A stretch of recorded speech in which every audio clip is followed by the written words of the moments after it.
Simama juu yako, nitakupenda na Mungu.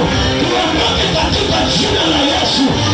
Kuna maneno yalikuvunja moyo, unarudia nyuma. Kuna ingine vikwazo ulikutana navyo vikakurudisha nyuma, lakini Mungu aliyeniita akupatie neema. Tarehe leo urudie mbele zake, upate kumjua na neema yake kutafute popote utakuwa. Mungu haina sababu na uonekane na wewe katika jina la Yesu. Baba naamini sema amina na Mungu aifanye kwako.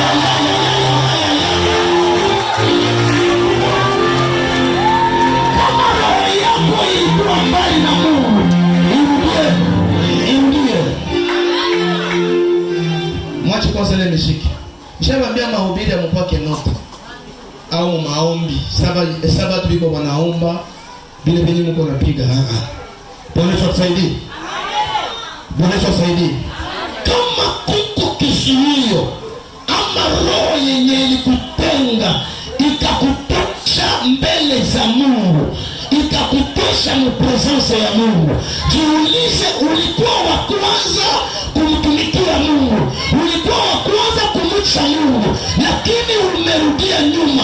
Kwa nini umerudia nyuma? Kama kuko roho yenye ilikutenga mu presence ya Mungu, nasema kama nabii wa Bwana, ile roho kuachilia katika jina la Yesu Kristo. Mahali kwenye kumtumikia mbele za Mungu, Mungu akutie tena ili upate amani.